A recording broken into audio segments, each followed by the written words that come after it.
The 21st century is rewarding us with technological advancements beyond our wildest dreams.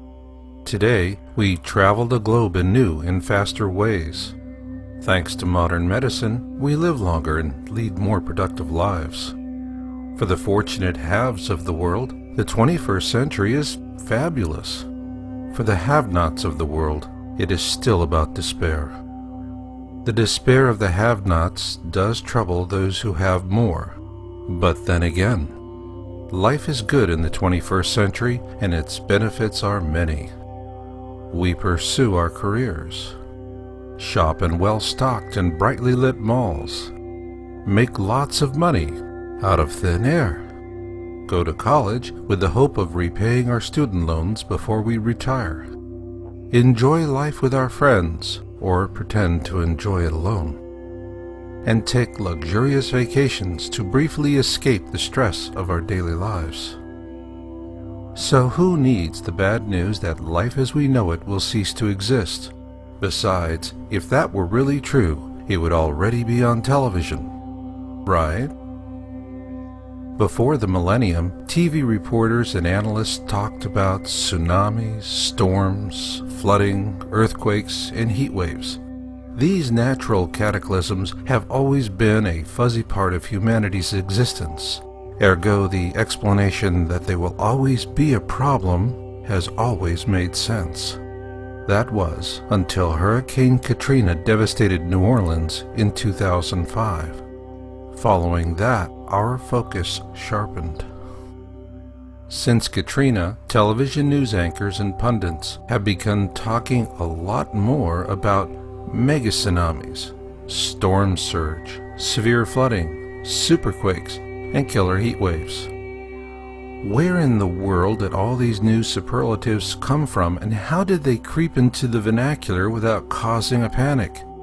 Are TV networks using them to get us to tune in, or does all this go much deeper than that? After the tragic loss of life resulting from the Sumatra superquake and tsunami in December 2004, more precautionary tsunami warnings are being issued after every large earthquake than ever before. Worldwide droughts are placing hardships on man and beast alike, as once productive farmlands are now being lost at a staggering rate. Likewise, a growing number of cities are adopting strict water rationing measures to conserve their shrinking reservoirs. Our forests are also starved for water and now being consumed by uncontrollable fires. Some are so vast in scale, their smoke trails blanket multi-state regions. For Americans, the months of August and September have always been about last-minute summer vacations and getting the kids back into school. Now it's about getting out of harm's way should another Katrina-class hurricane make landfall. While the violence of these storms may be brief, recovering from the damage they cause can take years, if not decades. For those spared the grief of being in harm's way, it is a sad thing to witness. Those who do find themselves in harm's way usually suffer what they refer to as hell on earth, one replete with great outpourings of national sympathy and many broken promises of assistance. Even for those out of harm's way, there will be the economic consequences. We may not feel the bite of the storm winds or the raging waters of the flood, but will usually feel the bite of higher prices. It is inevitable that as those in harm's way begin to pick up the pieces, we are beset by a swarm of profiteers who will swoop down upon us all to feast upon an embarrassment of riches. Meanwhile, global warming debunkers assure us that Earth changes are part of a natural cycle. They tell us the many reports of ice packs, snowpacks, and glaciers melting away on the globe is of little or no concern. In fact, these smug debunkers assure us that the best thing we can do is not to believe our lying eyes. So what will it take before we do believe our own lying eyes? Well, that's a good question, because when we do, we begin to see an emergence of a new connection between natural and man-made failures. For example, An old steam pipe in New York City suddenly bursts through the pavement and gets national media attention. Given the media coverage, was this really a freak occurrence?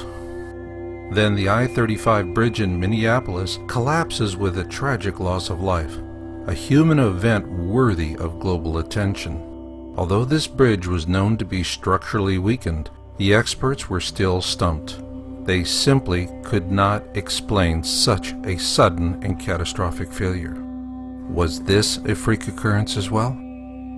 The truth is, much of America's infrastructure is in decline. A term that best describes it was coined in Russia several years ago. It's what they call painted rust, and we cannot keep on patching it forever. What that steam pipe New York and the bridge in Minneapolis had in common is that both were harbinger examples of painted rust failures. There will be more such failures of these old relics of painted rust infrastructure because they are all being slowly pulled apart by low-level seismic activity. So what is causing this seismic activity? Our infrastructure is much like our own weakened biosphere. Both are failing partly due to our own fault, but mostly because our planet is being increasingly perturbed by something in space.